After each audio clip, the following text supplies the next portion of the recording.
The men's soccer team enjoyed great success at the collegiate club level, winning 7 championships in just 9 seasons.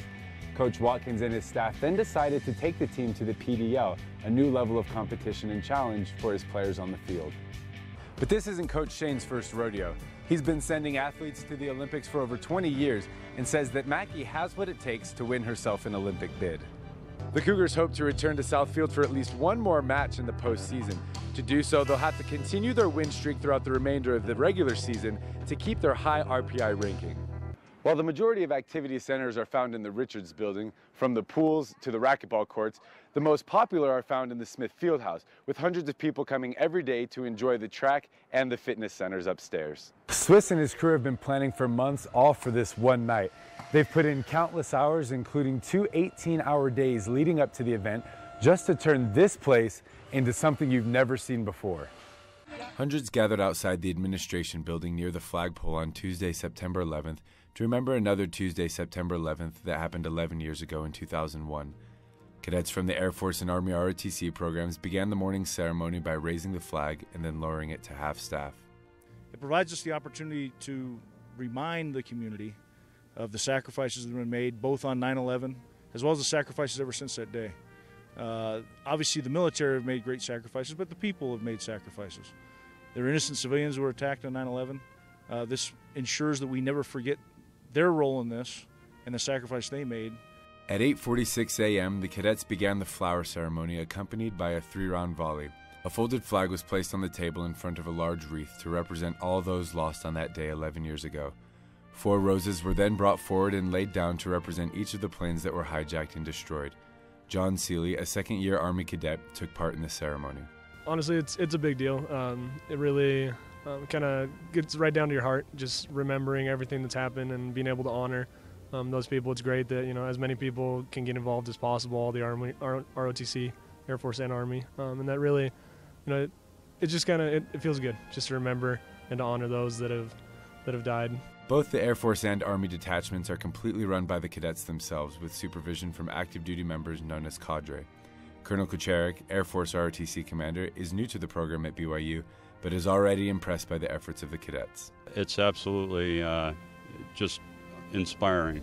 The ceremony that our cadets have put together here and the ceremonies that I've seen them participate in since I have been the commander now almost about 2 weeks rival anything that I've seen on active duty. And so it really is encouraging to know that we have outstanding future leaders in the Air Force who will be able to take the torch and carry that forward from here. The cadets don't take this lightly. They see this as a sacred opportunity to honor those that lost their lives on this day and those that have sacrificed so much since then.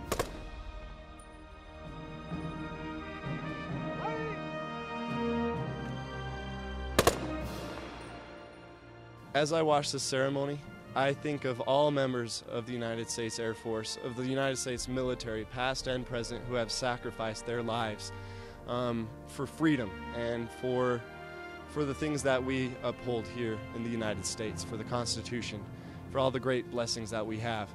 Cadet Daniels explained that the cadets sign up for 20-minute shifts to stand guard in front of the flag.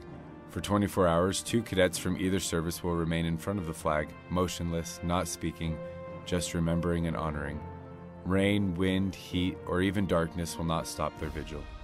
BYU is a magnificent campus that has great support of the armed forces and of the cause.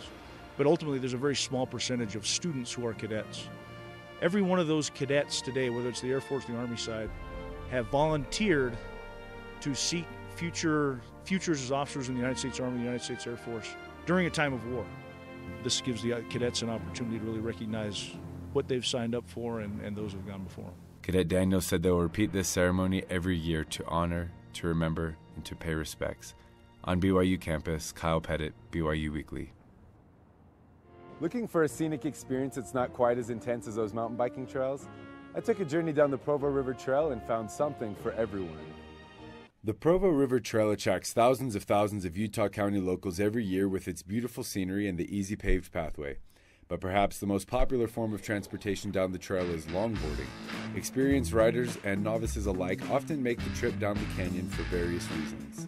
It's a gorgeous ride. The canyon is beautiful. You go along the stream, there's like a little breeze that comes off of it, and like periodically that'll cool you off. And you know, it's got a lot of wind to it. It's got a nice little downhill gradient.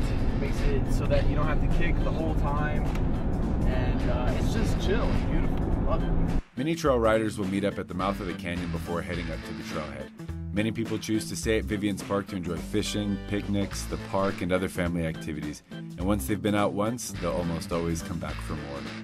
We try and get up here like once a week, come out and ride, spend some time outside, get some sun, and you know, we all need a little more practice on the longboard. Trying to get comfortable, learn some new tricks. It's a lot of fun bringing up beginners too. It's an easy ride for them. And so the trip begins. The riders park their cars and head down through the picnic area to begin the windy trail.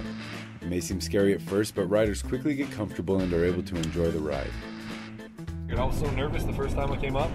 My buddies called me, they're like, we're going longboarding right now. I was like, all right. And then they took me to the trail, and I was like, okay, I can handle this. And it was a lot of fun. Never looked back. I've been converted ever since. Aaron and Spencer Rose Clark have been coming to ride the trail for almost a year now. They said it's a great way to spend time together and enjoy the outdoors. And it's just a good way to bond. You can have a solid conversation riding down the trail. You know, nothing too intense that you can't, you know, like your focus is taken away. It's a nice little way to get to know other people also. You don't have to be super good or experienced to come longboard a canyon. Safe, you know. Around the 1 mile marker, you'll find the beautiful oasis known as Bridalveil Falls. Many trail users will stop around here to test out their photography skills, enjoy the fresh water, or take in one of Mother Nature's more beautiful creations. Riders then hop back on their boards, bikes, or feet and continue down the path. Reed, who has been riding the trail for a few years now, said it's not a question of whether you're going to go down the canyon, but how you're going to do it. I think that if you own a longboard, like, pretty much come ride the canyon every once in a while, just because it's like a way chill ride. Like, it's really easy to just ride for a long time and it's really enjoyable. But not everyone longboards and not everyone feels comfortable on a longboard. So I mean, a lot of people bring up scooters and bikes, and every once in a while you see someone on rollerblades. There's people who run. They like to run up and down and get some exercise. And they can just take a walk with your significant other. And when you get to the end, you might be tired. So the group packs up their boards and heads over to tropical snow to cool off. So grab your gear and head out to the canyon. It's definitely worth the trip. Just in general, Provo's a great breeding ground for talent in everything. There's a lot of people who are great at startups and just general business. Insert Dan Swiss, BYU accounting and law school graduate and professional creator of what's been described as insane amounts of fun. It started as a homemade haunted house that drew in over 2,500 people and for admission brought over 1,000 pounds of food to the food bank. Kind of silly because we got a crate to put the food in and we just didn't realize it. By the time it was done, there was so much food that we couldn't get our cars out of the driveway. First the food bank, then the Breast Cancer Foundation, and a new charity every year. But his event group, The Uprising, represents one common theme across the board. A symbolic struggle that people go through, like whether it's just being who they want to be, whether it's overcoming hardships or depression or sickness or illness, or even just sticking true to your core values. Everybody's struggling through something, and so we started the Uprising as a symbol of that. Is throwing a party really that hard, though? Justin Reed, pre-advertising major and one of the lead DJs for the night, said from experience it was a blessing to have someone as educated as Swiss leading the event. And so to have someone like that with that kind of an education and organizing everything, it's a huge benefit, and it definitely makes it more than just, oh, we're going to get together on Friday and have a party. Swiss and his crew have been planning for months, all for this one night. They've put in countless hours, including 2 18-hour days leading up to the event, just to turn this place into something you've never seen before. So we have basically 4 main things. We want to make sure people are entertained. We want to give them a chance to dance. We want to make sure that there's surprises. And then the last one, we want to provide an environment where people can meet other people who are worth meeting.